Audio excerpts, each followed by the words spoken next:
Hello आशा बहनों, मैं निर्मला देवी सभी आशा बहनों को मेरी तरफ से राधे राधे। हमने अपनी पिछली वीडियो में बताया कि गैर संचारी रोग क्या है, कैसे फैलते हैं और इसमें क्या क्या बीमारियां आती हैं। अब हम बताएंगे कि संचारी रोगों की रोकथाम कैसे करें। जैसे कि आशा बहनें दस्तक अभियान में 10 से 30 तक जो भी अभियान करेंगी, अपने क्षेत्र में जाएंगी तो नागरिकों को क्या समझाएंगी, उसके बारे में हम चर्चा करेंगे। चलो, तो सबसे पहले आता है संचारी रोगों की रोकथाम के बारे में बात करेंगे। संचारी रोगों की रोकथाम के हमने 4 प्रकार लिखे हैं, जिसमें सबसे पहले आएगा निजी स्वच्छता एवं स्वास्थ्य। निजी स्वच्छता एवं स्वास्थ्य किसे कहते हैं कि हम खुद से अपनी साफ सफाई, आसपास की साफ सफाई कर सकते हैं। सबसे पहले है हाथ धोना। हाथ धोने पर हम पहले वीडियो बना चुके हैं, जिसमें हमारे सभी स्टेप हैं, कैसे हाथ धोते हैं, उसके क्या क्या स्टेप हैं। इसमें हम हाथ धोना बताएंगे कि कब कब हाथ धोने चाहिए। बाहर से आने के बाद व्यक्ति को घर में हाथ धोने चाहिए। शौच के बाद हाथ धोने चाहिए। भोजन पकाने से पहले हाथ धोने चाहिए। भोजन परोसने से पहले हाथ धोने चाहिए। भोजन खाने से पहले हाथ धोने चाहिए। किसी बीमार व्यक्ति को दवा गोली देने से पहले हाथ धोएं और दवा गोली देने के बाद भी हाथ धोएं। यही बातें आशा बहन अपने क्षेत्र में जाके सभी को बताएंगे। स्वच्छ पानी। स्वच्छ पानी है कि हमारे सरकारी नल का स्वच्छ पानी माना जाता है, और आजकल समर है सभी के घर में, तो वो भी स्वच्छ पानी ही माना जाएगा। और यदि समर या सरकारी नल का पानी नहीं है, किसी अन्य नल का पानी है, तो उसे उबाल कर भी पी सकते हैं, यानी उबला हुआ भी पानी स्वच्छ माना जाता है। आगे है स्वस्थ आहार। स्वस्थ आहार यानी कि हमारा भोजन, कि हम कैसा भोजन करते हैं। हमें हमेशा गर्म और ताज़ा भोजन करना चाहिए, ना कि रखा हुआ बासी भोजन न खाएं। फिर है टीकाकरण। टीकाकरण बीमारियों से बचने के लिए नियमित रूप से हमें टीकाकरण कराना चाहिए। यही बातें हमारी आशा बहनें अपने दस्तक अभियान में नागरिकों को जागरूक करेंगी। इसमें दूसरे नंबर पे आता है पर्यावरण और आसपास की सफाई। पर्यावरण और आसपास की सफाई में आता है कि मच्छर मक्खी से बचाव। मच्छर मक्खी से बचाव कैसे किया जा सकता है कि रात को सोते समय मच्छरदानी का प्रयोग करें, मच्छर वाली क्रीम का प्रयोग करें, अगरबत्ती का प्रयोग करें, पूरी आस्तीन के कपड़े पहने, पूरी बाहों पे बाजू के कपड़े पहने, और भोजनों को ढक के रखें, पानी को ढक के रखें, यानी कि मच्छर और मक्खियों से बचा जा सके। फिर आता है इसमें सफाई।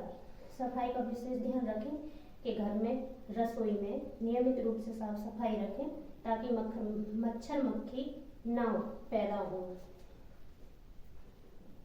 जल भराव रोकें। जल भराव जैसे कि अपने आसपास, घरों के आसपास, गांव के आसपास कोई गड्ढे हैं तो उनमें जल तो नहीं भरा हुआ, नाली है उनमें जल तो नहीं है, उसकी नियमित रूप से साफ सफाई करें। कूलर, फ्रिज और गमले, छत पर टायर, डिब्बे, इनका भी देखें कि दस्तक अभियान में ये सभी आशा को देखना है कि छत पे कहीं टायर, डिब्बे जिनमें बरसात का पानी तो नहीं जमा हुआ, उसे भी देखें कि उनमें कहीं मलेरिया के कीटाणु पैदा तो नहीं हो रहे, मच्छर पैदा तो नहीं हो रहे। और गमलों को देखें, उनमें पानी तो नहीं भर रहा। फ्रिज को देखें कि उसकी प्लेट में पानी तो नहीं है जमा, कि जिसमें मच्छर मक्खी तो नहीं, मच्छर पैदा हो सकते हैं। और कूलरों की नियमित रूप से, यानी कि कूलरों को हफ्ते में एक बार पानी जरूर बदलें, जिससे कि हमारे मच्छर मक्खी पैदा ना हो सके। फिर है कीटनाशक स्प्रे। कीटनाशक स्प्रे सभी आशाएं प्रधान जी से बोलकर अपने गांव में, गली में, नालियों में कीटनाशक स्प्रे करा सकती हैं। चलो, हम अब आगे तीसरा नंबर समझते हैं कि आशा बहनों को कैसे नागरिकों को जागरूक करना है और अपने दस्तक अभियान को कैसे आगे बढ़ाना है। इसमें तीसरा है हमारा व्यक्तिगत सुरक्षा। तो व्यक्तिगत सुरक्षा यानी कि हम खुद अपनी सुरक्षा, व्यक्तिगत सुरक्षा, व्यक्तियों से सुरक्षा कैसे करेंगे। जैसे मास्क पहनना, यदि आप बाहर जाते हैं, भीड़ भाड़ की जगह में जाते हैं तो अपना मास्क पहन कर निकलें। खांसने व छींकने पर मुंह पर कपड़े का इस्तेमाल करें। फिर है चौथा हमारा जागरूकता और अन्य उपाय। जागरूकता और अन्य उपाय, इसमें है दस्तक अभियान। जैसे कि हमारा दस्तक अभियान 10 से 30 अप्रैल तक चलेगा। उसमें हमें दस्तक अभियान में कूलर, फ्रिज, गमले, टायर, डिब्बे, घर के आसपास पानी भरा ना हो, कूड़ा करकट ना हो, नालियों का पानी भरा जमा हुआ ना हो, ये सब हमें अपने दस्तक अभियान में आशा बहनें अपने क्षेत्र में घर घर जाकर दस्तक देकर सभी को जागरूक करेंगे। बीमार होने पर मास्क का प्रयोग करें। यदि कोई परिवार में व्यक्ति बीमार है तो आशा बहनें उन्हें तुरंत डॉक्टर को दिखाने की सलाह दें, CSC पे रेफर करें। फिर है हमारा शौचालय का प्रयोग।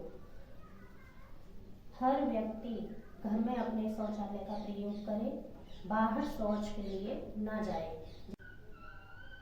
तो हमारी सभी आशाएं इसी तरह अपने क्षेत्रों में जाके घर वालों को बताएंगी, गांव वालों को जागरूक करेंगी कि हमें संचारी रोग से कैसे बच सकते हैं, मच्छर के लार्वा पनपने से कैसे बचा जा सकता है।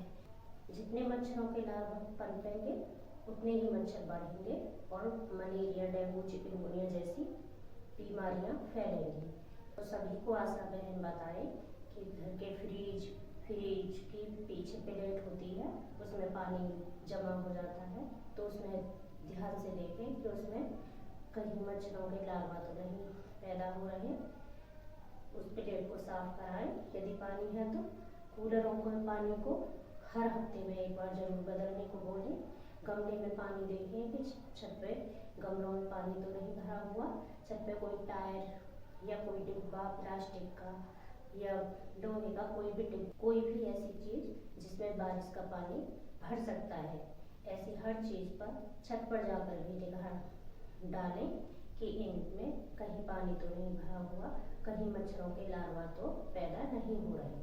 घर वालों को भी बताएं कि मच्छरों के लार्वा ऐसे ही जमा पानी में पैदा होते हैं। तो हर नियमित रूप से अपने गमलों की, घर की साफ सफाई रखें, नालियों की साफ सफाई रखें। ऐसे ही हमारी हर आशा अपने हर क्षेत्र में जाकर हर एक घर में दस्तक देकर सभी नागरिकों को जागरूक करेगी और संचारी रोग से मुक्ति दिलाएगी। आपकी बहन निर्मला। मिलते हैं अब हम अगली नेक्स्ट वीडियो में।